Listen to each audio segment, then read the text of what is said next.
Sandhan. All Gujarat Integrated Classroom.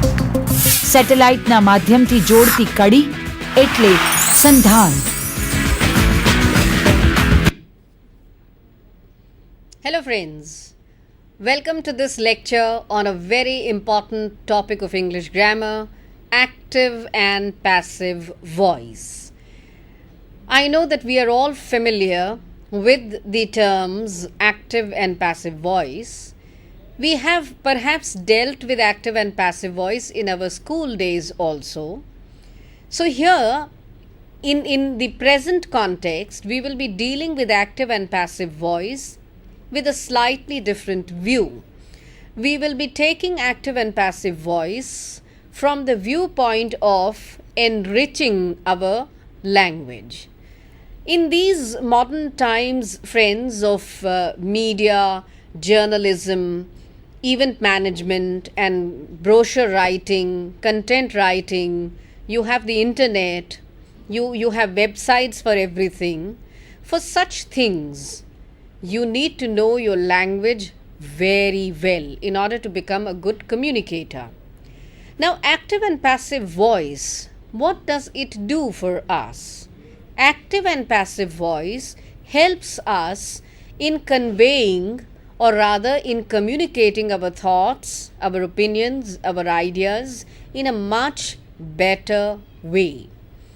For example, for all newspaper reports, for business letters, every good communicator will advise you, will give you the advice that make use of the active voice.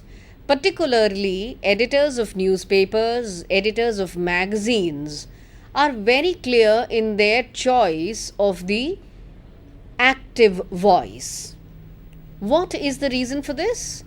Active voice sentences, or rather sentences constructed in the active voice, are shorter in length. Because they are shorter in length, they occupy lesser space.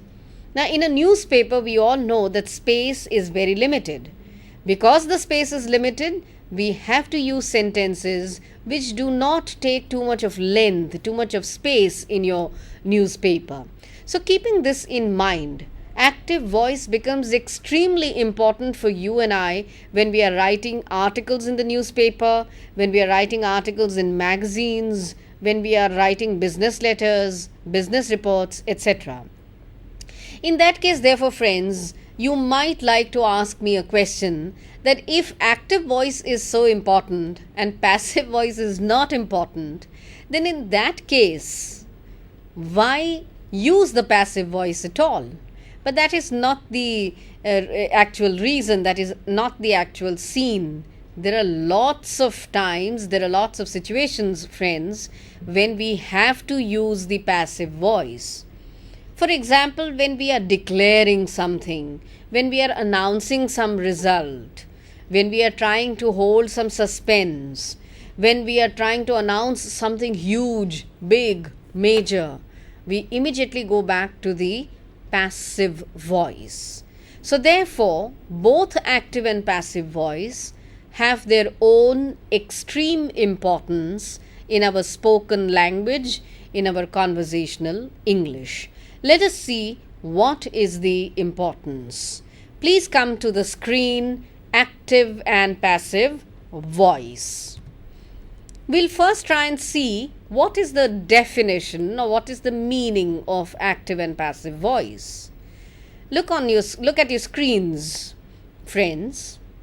We use the active and passive voice in our day-to-day lives for conversation and correspondence, for speaking part and for the writing part. It provides a definite flavor to our language. Now, this is the most important aspect of the active and passive voice usage. It provides a definite flavor.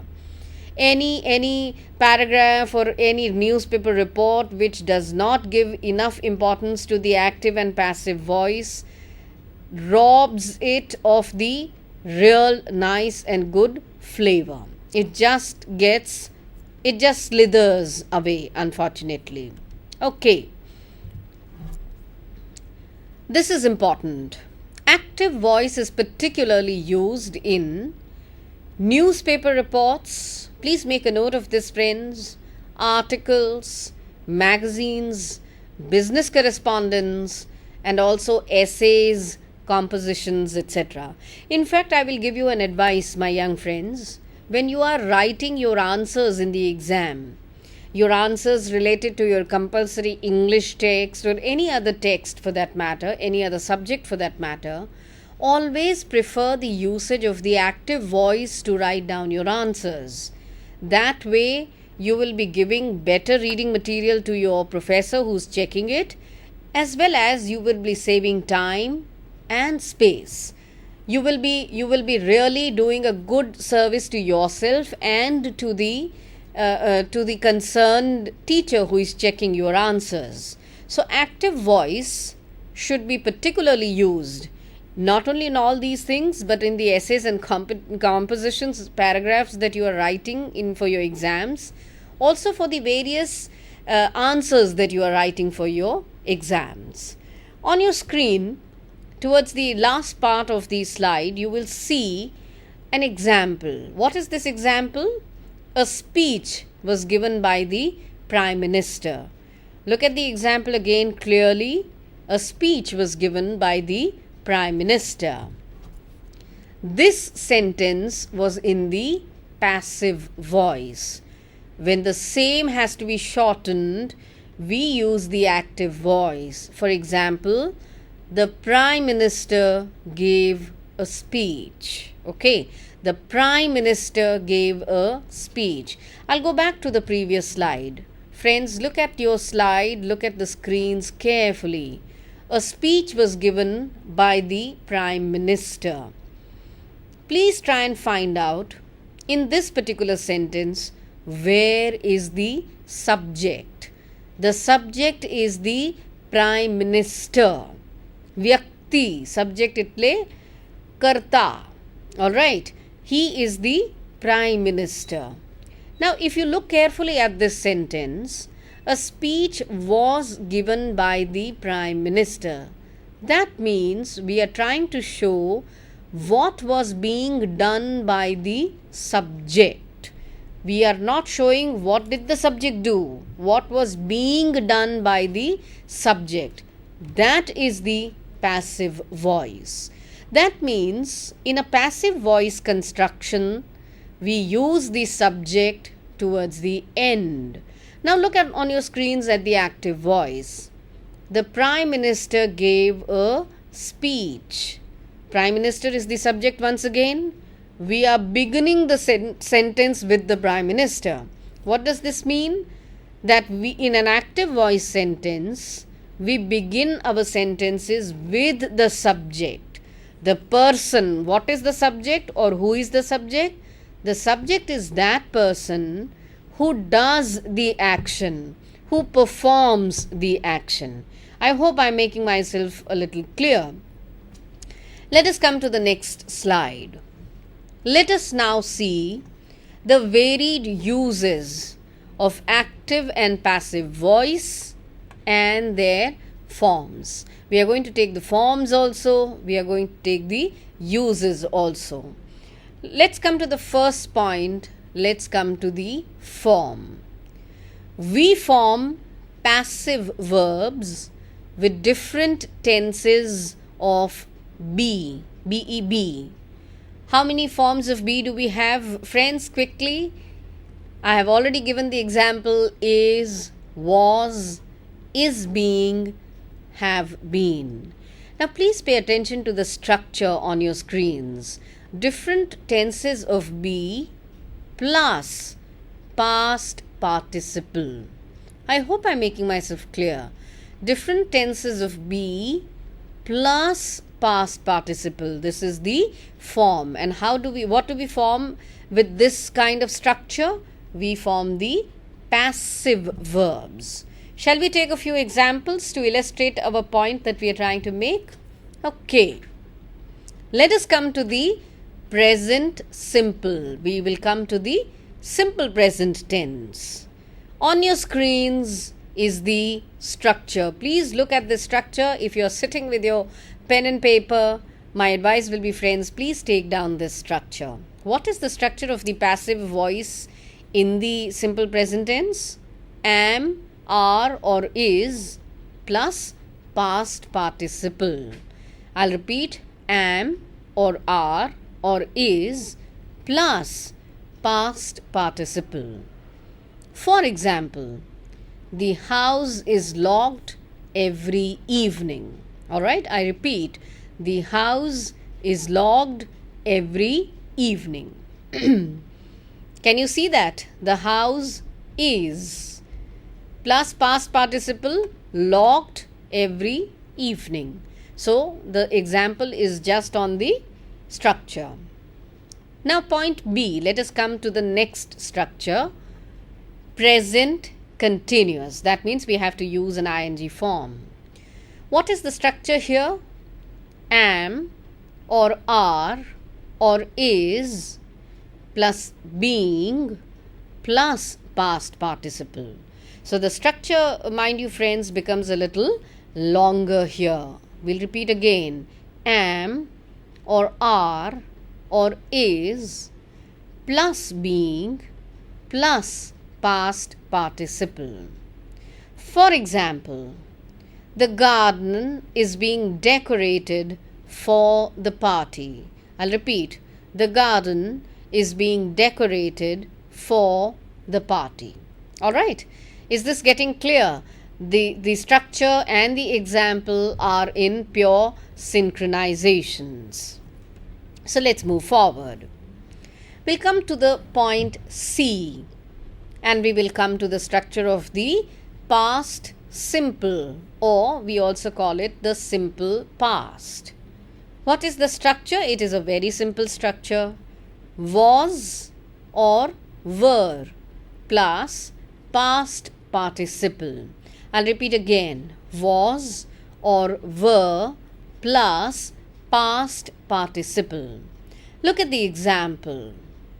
For example, their documents were accepted by the bank.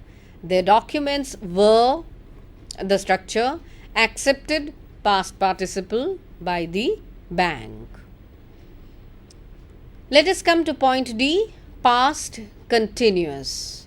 Was or were plus being plus past participle. I'll repeat.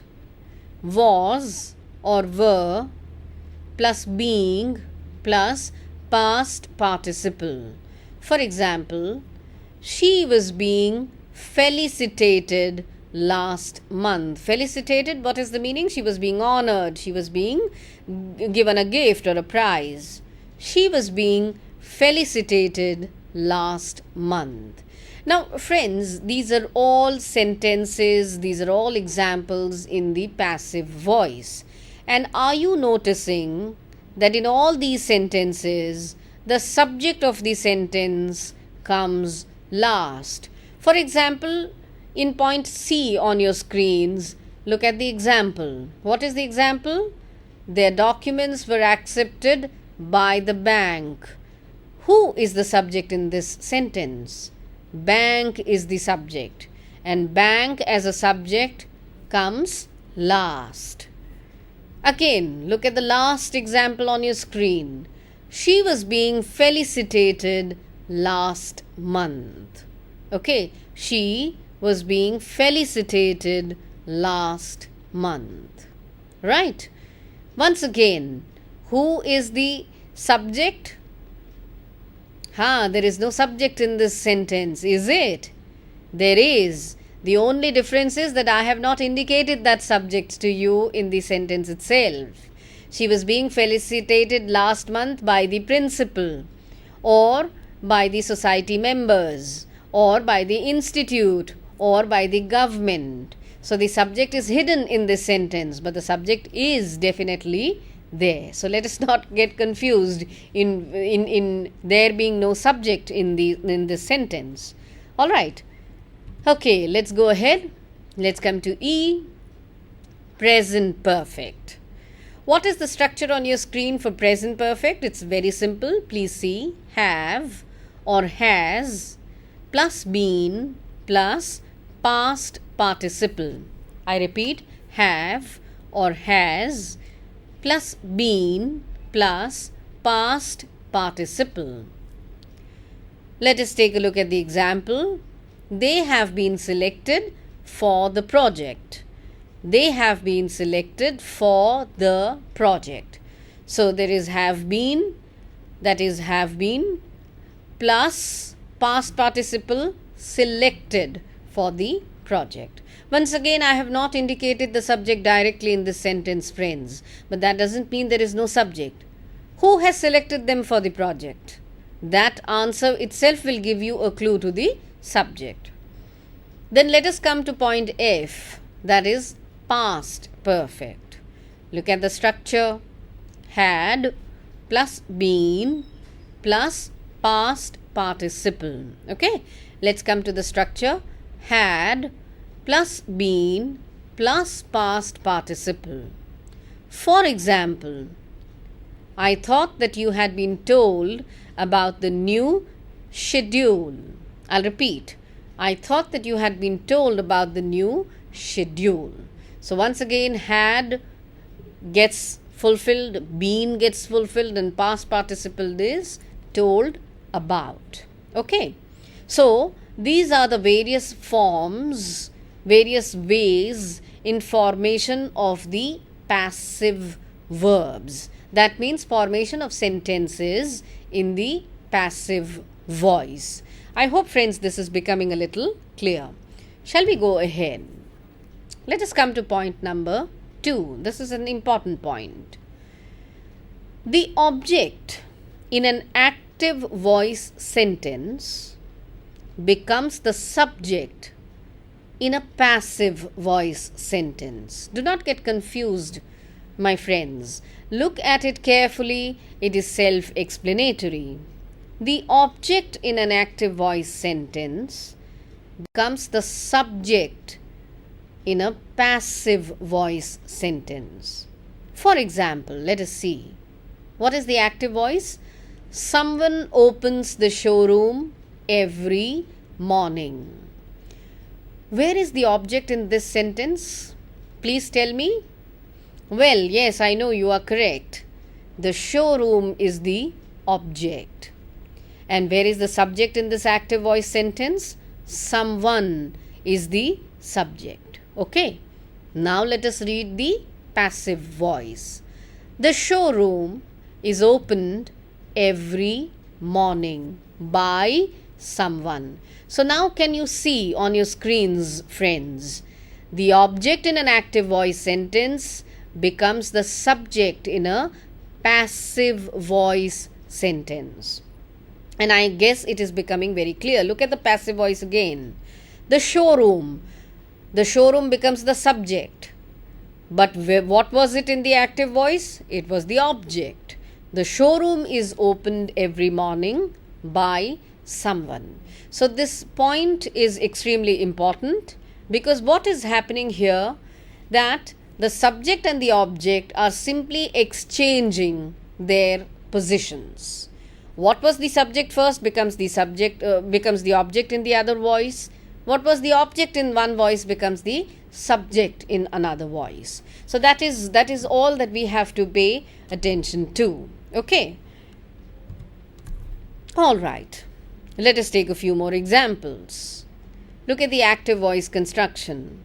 The university has invited Mr. Shah for the annual day. That is the active.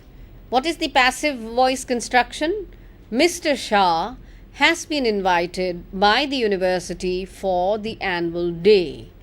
So now look at the active voice sentence. The university has invited Mr. Shah for the annual day indicates what?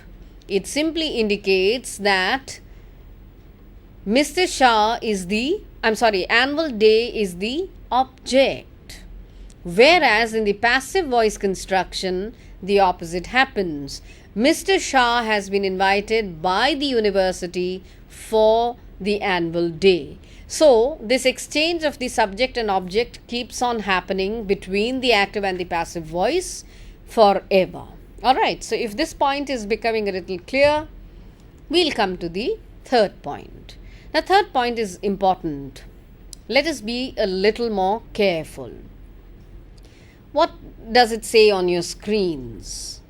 When conversion from active voice to passive voice is taking place, or vice versa, the tense form remains the same.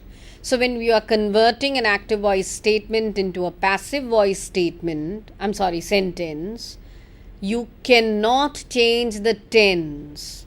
If your active voice sentence is in the present tense, you cannot convert the passive voice into the past tense. That is not allowed. Alright, let us see a couple of examples. Okay, let us see the first example. What is the active? He gave a speech. What is the tense here, friends? Quickly, this is the past tense, the simple past tense. The verb is gave. That makes it very clear. He gave a speech. Look at the passive. A speech was given by him. Alright, you get the difference. Look at the second example. The active voice. Doctors are operating upon him. And look at the passive. He is being operated upon by the doctors. He is being, B-E-I-N-G, is indicating the continuous form. So do not get stuck up with the difference in the words operating and operated. Alright, there is an ing there very clearly. Alright, okay. Let us take a look at the active and passive voice again. Number 4. Passive voice is frequently used. If you have your pen and paper ready, friends, please write this down. Passive voice is frequently used when we do not know who or what does something. We have no idea who is the subject, who has performed what action. When we have no knowledge of these 2 points, what is it that we come up with? We come up with the passive voice. Okay, let us take an example. My mobile phone was stolen last evening. Now, do we have an idea who stole that mobile? We do not have any idea. So, when we do not have any idea, when we don't know who has performed what action, we use always the passive voice construction. So, what will be the construction? My mobile phone was stolen last evening. Yes, I know you can say someone stole my mobile phone last evening, but that is not the preferred usage. Preference, grammatically, even that sentence will be correct. But what is the preference for this sentence? For this kind of a situation? The preference obviously is passive voice. My mobile phone was stolen last evening. I do not know who stole this mobile. Okay, so remember this as an extremely important usage of the passive voice. Okay, let's move ahead. Come to the next point. This is important. We also use the passive voice when we are not interested in finding out, or when we are not interested in knowing who or what does something. This is very simple, my friends. When we do not want to share who is the subject, who is the person performing that particular action, then instead of the active voice, which voice do we prefer? We immediately go to the passive voice. And why do you think we do this? Because in the active voice, let us not forget, friends, we have to begin our sentence with the subject. But here, what is the condition on our screens? We use the passive voice when we are not interested in finding out or knowing who or what does something. Alright, so here in this condition, in this situation, we in fact do not want to know the subject at all. So in that particular case, will we be using the active voice? Certainly not. We will be using the passive voice. On your screen, there is an example. What does this example say? The factory was painted during the war. Now friends, do you get to know who painted the factory during the war? Certainly not. We are not interested in finding out. We have no interest in knowing who it was who painted the factory during the war. Alright. Okay. Let's take another sentence. Vikram has been invited to the party. Does this sentence make it clear who invited Vikram for the party? No, it does not. Alright. Now look at that explanation which has been given to you. In these sentences, we are interested in the factory, we are interested in Vikram, but we are not interested in who painted the factory or who invited Vikram. So in this way, friends, passive voice rescues us, helps us in those situations or conditions wherein we are not interested in knowing, we are not interested in finding out who or what does something. Alright, it is not a question of we do not know, perhaps we know, but we are just not interested in that person. Simple. Okay. So with that, we move on to the next slide. Okay. We are still concentrating on the passive voice, friends, so please pay attention. We use the passive voice when we do not want to say who or what does something. Once again, when we deliberately want to hide the subject, when we want the subject to get deleted from the sentence altogether, when we do not want to pass on a particular information regarding the subject, then what is it that we use? We use simple, the passive voice. Okay, let's look at the point again. We use the passive voice when we do not want to say who or what does something. Alright, this is very important. Let us compare the following sentences. Now, in the active voice sentence, if you pay attention, how does it begin? I built this house in 1987. I is the subject, and I clearly indicates the action.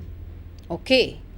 Now, what is our condition in point number 6? We use the passive voice when we do not want to say who or what does something.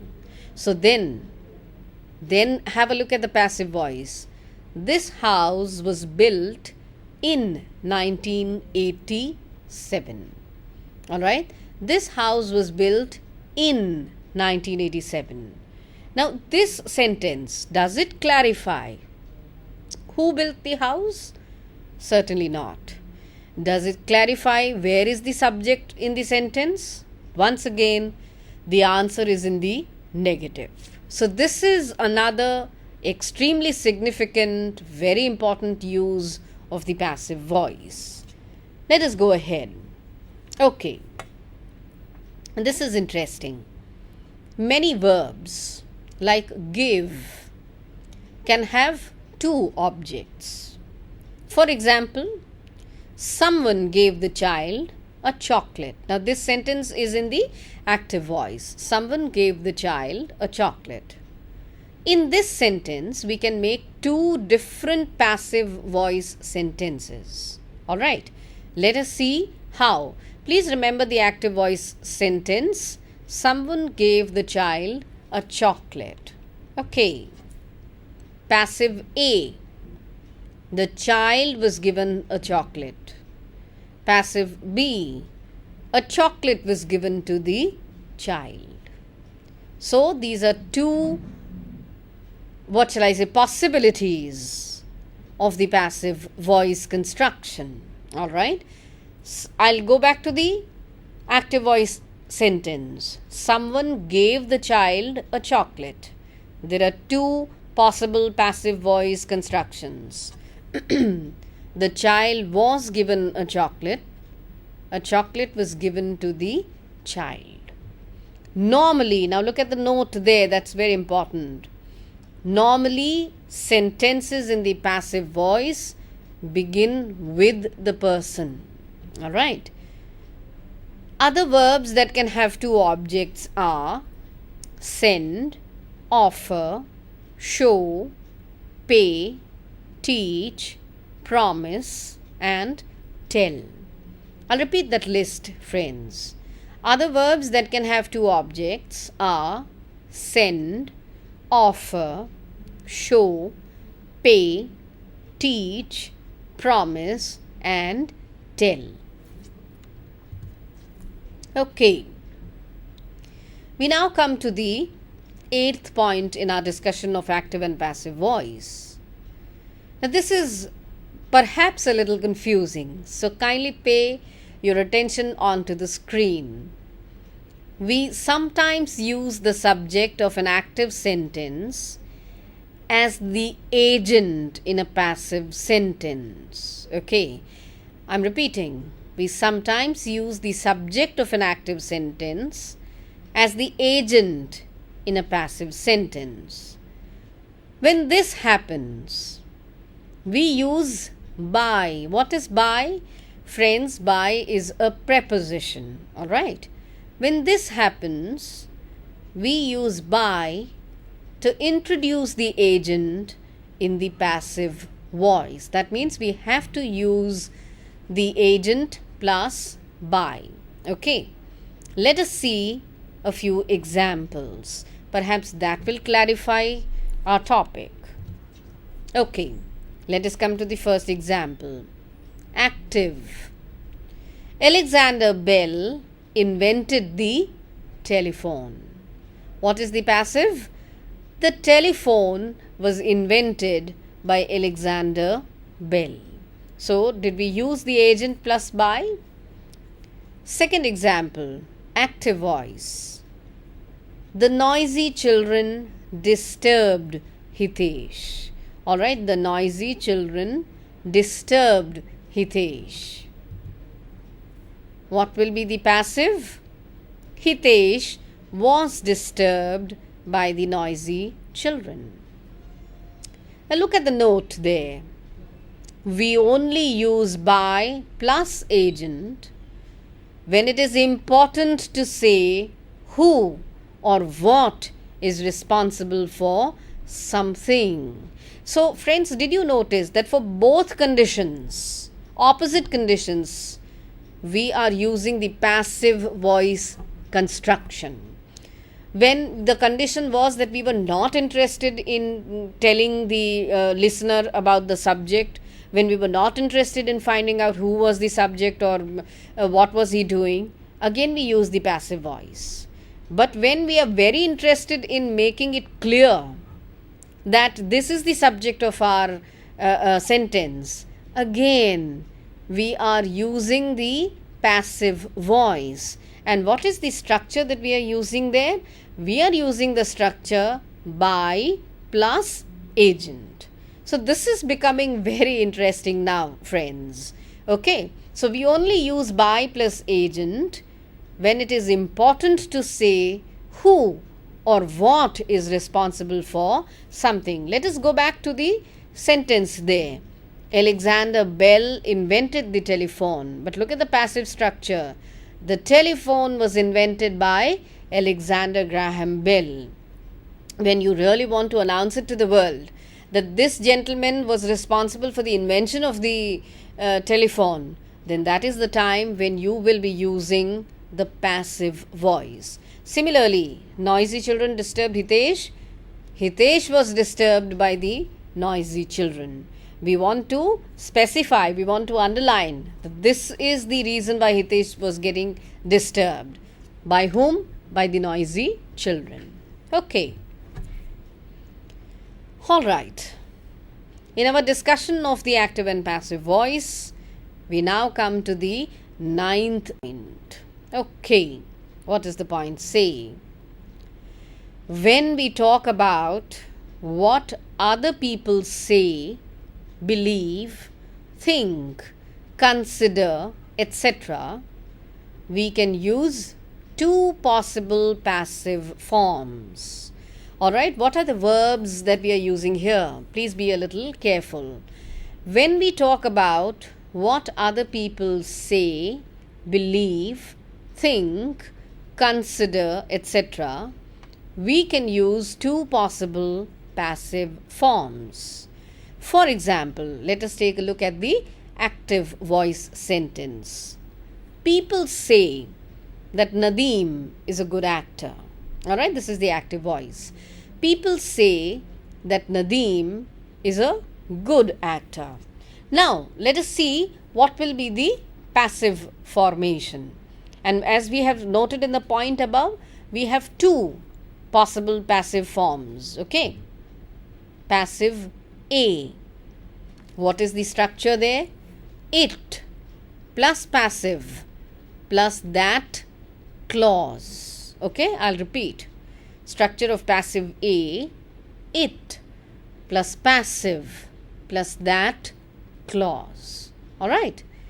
It is said that Nadeem is a good actor. It is said that Nadeem is a good actor. Alright.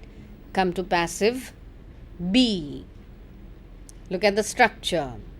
Subject plus passive plus infinitive to. TO2 is the infinitive. We'll repeat the structure. Subject plus passive plus to. And what is the sentence there? Nadeem is said to be a good actor. So when you have Nadeem is said to be a good actor, it is in the passive voice. It is not an active voice sentence at all. Alright. What was the active voice sentence? Let us have a look at it again. People say that Nadeem is a good actor. Alright. Okay. So after having taken these two passive forms, alright, such passive forms are often used in a formal style. Okay, when we are writing formal letters, when we are writing formal correspondence, formal mails, when we are writing anything that is formal in nature, maybe a letter to your director, maybe a report to your senior, at college, at job, at workplace, etc., etc. What do we use? Such passive forms are often used in a formal style with many verbs. Alright? What are these verbs? Say, think, believe, consider, understand, know, report, expect, allege, claim, acknowledge. I'll repeat the list. Say, think, believe, consider, understand, know, report, expect, allege, claim, and acknowledge. Alright? Such passive forms are often used in a formal style with many verbs. Alright? Can we take a few examples here and there? Friends, let us take a few examples here and there. It is believed that Marilyn Monroe committed suicide. Alright, this is the first passive construction. It is believed that Marilyn Monroe committed suicide. Marilyn Monroe is believed to have committed suicide. I'm picking up a verb from the list that we have just taken and then come back again. Marilyn Monroe is believed to have committed suicide. Alright, I hope we are getting this picture clear. Let us take another example. It is expected that a new law will be introduced next year. It is expected that a new law will be introduced next year. And look at the next sentence. A new law is expected to be introduced next year. I hope, friends, we have not forgotten the structure. I'll go back to the structure. Passive A was it plus passive plus that clause. Passive B was subject plus passive plus the infinitive to. So, then come here. It is expected that a new law will be introduced next year. A new law is expected to be introduced next year. All right. This almost brings us to an end of the discussion of active and passive. But then on your screens is a very important note. When the belief, expectation, etc. refers to an earlier action, we use the structure. Now please go through the structure very carefully, friends. We use the structure to have plus past participle. Can you note that? When the belief, expectation, etc., the list of verbs that we have just taken, when that refers to an earlier action, we use the structure to have plus past participle. Let us take a couple of examples. It is believed that the fire started late last night. And then look at the structure. The fire is believed to have started late last night. All right. So, friends, this brings us to an end of the discussion on active and passive voice. I'm sure whatever you have learned in this lecture, you are going to actually use it for writing your essays, for writing your answers in the examinations. Tomorrow, if you become project writers, if you become content writers, if you become article writers, and once you enter media and journalism, I'm sure you will remember this lecture on active and passive voice and use the two voices sentences accordingly. Don't forget that it is due to the usage of active and passive voice that your language becomes very flavorful and very ornamental. Without the use of active and passive voice, without the proper use of active and passive voice, our language remains a little poor. And you and I, we both fail to become good communicators. So thank you, friends, for hearing us out on this lecture. Hoping to see you again in another lecture on the grammar series. Thank you.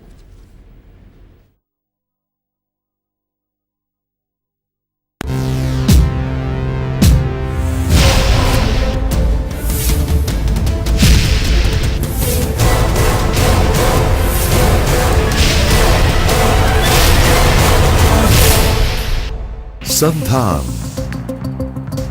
All Gujarat Integrated Classroom. સેટેલાઇટના માધ્યમથી જોડતી કડી એટલે સંધાન.